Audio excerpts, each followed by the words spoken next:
Yes, Redzone TV kwoli webale kubanga okyagoberera yonna gy'osinzira okubanga gy'otulabira kyokola kya mutawaana nnyo gwa kyatambula naffe ku mukutu guno ogwa Redzone TV atannaba kubanga osubscribinga kikole tubeere nga ate tutambula ffenna. Amawulire agaakagwawo genjagala okubanga nkuwa geeg'omukyala amanyiddwa nga Dorothy Chisaka oluvannyuma lw'emyaka egiwererako ddala nga 4 okuba nti ng'akulira akakiiko kano aka KCCA. Olunaku olwaleero essaawa eno yennyini wenjogerera amaze okuba ng'akwatibwa ku nkoona nga kigambibwa mu kibaluwa kye ngenda okubanga nkusomera kigambibwa nti ensonga eza kiteezi ze zaamuviiriddeko okubeera ng'agobwa. Mukama we yennyini eyamulonda n'amulangirira ennaku z'omwezi zaali nga 12 mwezi gwali gwa mukaaga mwaka gwa 2020 ng'addirira Jennifer Musisi mu bigere ono okubeera executive director owa Kampala Capital City Authority amanyiddwa nga Jennifer nga Dorothy Chisaka bwetwogerera nga mugobe wajjo. Mukutu gwa Redzone TV njagala okubanga nkusomera wano ekibaluwa oba ekiwandiiko ekiwandiikiddwa mukulu ng'alaga nti Dorothy Chisaka ekintu kirabika kigaanye oluvannyuma lwa Kiteezi Landfill okugwamu ne baba ng'ate abantu baafa ne bafiirwa obulamu ne bafiirwa n'ebintu bwetwogerera nga Dorothy Chisaka amaze okubeera ng'agobwa. Mukutu gwa Redzone TV genda mu comment section teekamu obubaka tubuulire osinzirawo kubanga ogoberera embeera nga bw'ogiraba tubeere nga tutambula ffenna. Ebbanga liringa lya mwezi gumu oguyiseewo oluvannyuma lwa kasasiro eyali atuumibwa mu kitundu eky'ekiteezi okuba nti yayimbulukuka n'aba nga yatta abantu abawererako ddala. Bw'obanga obadde ogoberera omukutu gwaffe gwa Redzone TV n'emikutu gyaffe egy'enjawulo kwe tusinzira okubanga tukuweereza byenjogerako nkakasa obitegeera bulungi nnyo. Ebbanga liyiseewo okumpi omwezi mulamba okuva nga abantu bano bamaze okufa. Omukulu oba omukyala akulembera akakiiko kano aka KCCA oba Kampala Capital City Authority kigambibwa nti yali avunaanyizibwa kinene nnyo ku nsonga eya kiteezi era akyagambibwa nti era abantu bangi nnyo baavaayo nga beemulugunya eyamulonda ye alinda ky'okubaako kyamwogerako. Kati bwe twogerera amaze okuba nga ate amugoba amukutte ku nkoona olw'ebyo ebyatuukawo ekiteezi. Tagobye ye yekka, amugobye n'olukiiko lwe nga bw'ogenda okuwulira ku mukutu guno ogwa Redzone TV. Bwe watanaba kubanga osubscribinga kikole tubeere nga tutambula. Kanzije nkusomere ekibaluwa kino nga bwe kiwandiikiddwa oba ekiwandiiko kino namutayiika ekigobye Dorothy Chisaka n'olukiiko lwe oba n'abamu ku bantu baweereza nabo.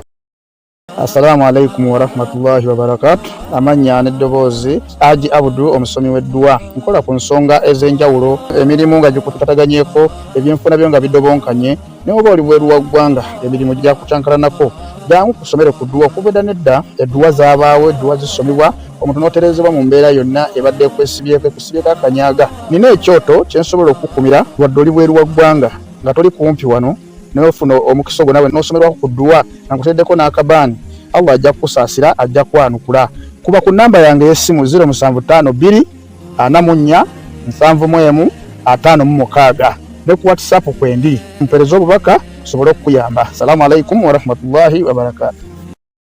Yes, webale kubanga okyagoberera yonna gy'osinzira okubanga gy'otulabira. Njagala kubanga nkuyisayisaamu mpolampola mu kiwandiiko ekigobye omukyala amanyiddwa nga Dorothy Chisaka naye nga bwe nkugambye tagobeddwa yekka. Ono bamugobye n'olukiiko lwe oba n'abamu ku abo bakulembera nabo. Boyinza okugamba nti ababadde ab'oku ntikko akakiiko kabadde aweereza nako emirimu mu kitongole kino ekya Kampala Capital City Authority. Dorothy Chisaka ono akulira akakiiko kano kigambibwa nti ago akatiddwa ku nkoona essaawa eno yennyini gwampuliriza era ng'abagobeddwa ku lukiiko lwe be bano wammanga. Ye executive director akulira ekitongole kya KCCA agobeddwa.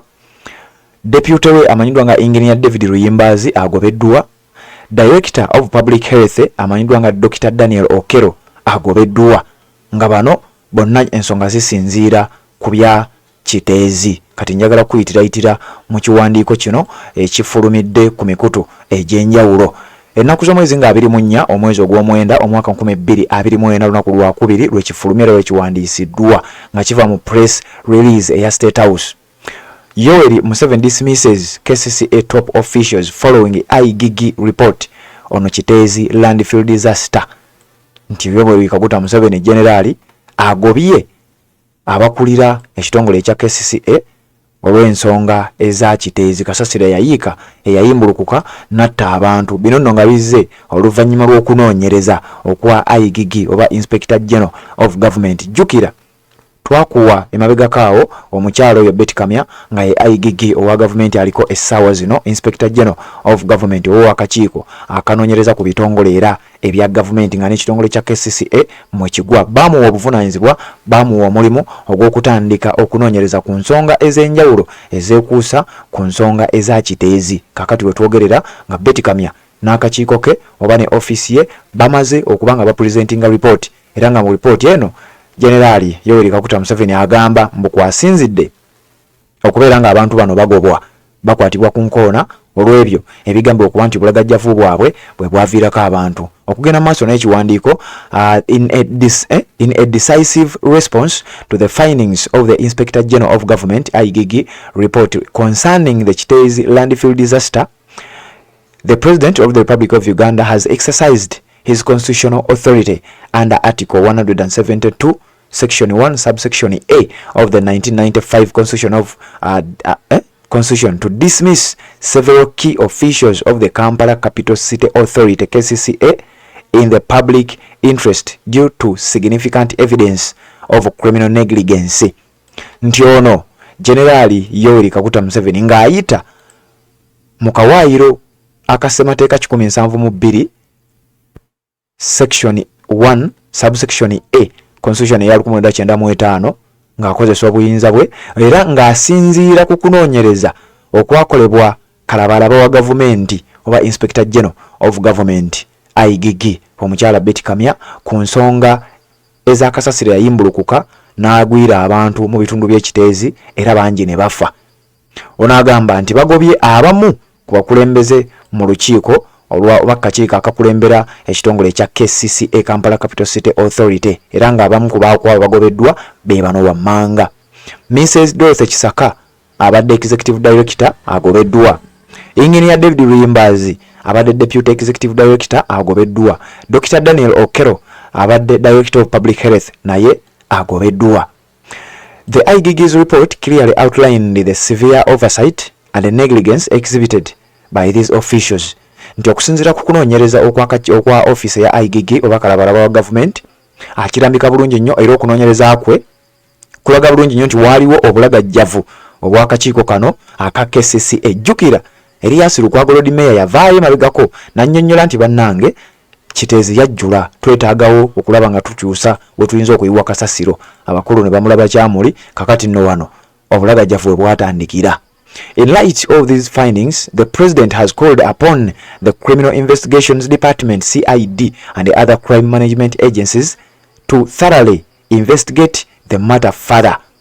Nti newankubadde okunoonyereza kuno kukoleddwa era n'ebizuuliddwa era n'ebikoleddwa bikoleddwa, kigambibwa nti n'akakiiko akamanyiddwa nga Criminal Investigations Department ekitongole kino eky'ebyokunoonyereza mu kitongole ekya police ekimanyiddwa nga CID nakyo kiweereddwa omulimu era okugenda mu maaso nga nabo bakola okunoonyereza okw'enjawulo okunaagattibwa ku kunoonyereza kuno okw'akakiiko okwa office eya IGG kwekoze okulaba nga bongera okufuna obujulizi obulala obulumika abakulu bano ababadde bakulembera ekitongole ekya KCCA nga bwe bakwatiddwa ku nkoona. To ensure a swift transition in leadership, the President has directed the Public Service Commission to advertise the positions of Executive Director, Deputy Executive Director and the Director of Public Health with a goal of appointing new officials within 3 months. Nti mu myezi 3 gyokka akakiiko akakwasaganya okugaba emirimu eja ebitongole bya gavumenti akamanyiddwa nga Public Service Commission kaweereddwa emyezi 3 okubeera kaweereddwa omulimu ogw'okulanga ebifo bino nti bikalu era beetaaga abakozi abagenda okubiddamu nga kino kirina okukolebwa obutasukka myezi 3 ng'abakozi abapya bamaze okuba nga bawandiikibwa. Beetaaga omukozi akakiiko kano kalagiddwa okulanga nti twetaaga omukozi mu kifo kya Executive Director ayina ebisaanyizo, twetaaga omukozi mu kifo kya Deputy Executive Director ne Director of Public Health era balina okuba nga baweereddwa emirimu abapya mu myezi egitasukka 3. Additionally, the Minister for Kampala is tasked with advising the President on interim appointments for these crucial positions to ensure that operations with KCCA continue without disruption until permanent replacements are in place Minister avunaanyizibwa ku nsonga za Kampala aweereddwa obuvunaanyizibwa obw'okubeera nga yagenda okuba nga akwasaganyako ku nsonga zino paka nga ebifo ebyo birondeddwamu abantu abalala. Kakati nago ge mawulire genjagadde okuba nga nkuwagwa mpuliriza ku mukutu ogwa Red Zone TV. Ate na subscribe nga kikole tubeere nga tutambula ffena. Omukyala amanyiddwa nga Dorothy Kisaka ensonga z'ekiteezi zimuviiriddeko okuba nga agobeddwa. Genda mu comment section yambuulire ensonga zino ziraba otya, okkiriziganya n'ekikoba kino era olaba nga kino yebadde solution esembayo. Genda mu comment section tubeere nga ate tutambula ffenna. Red Zone TV kuwalisa Bambule Patrick nzemberayo okuba nga nkuweereza tuwuliziganye mu updates eziddako. Assalamu alaikum wa rahmatullahi wa barakatuh. Amanya n'eddoboozi Haji Abudu omusomi w'eddua. Nkola ku nsonga ez'enjawulo, emirimu nga gikutataganyeko, ebyenfuna byo nga bidobonkanye, ne oba oli bweru wa ggwanga emirimu gya kucankalanako.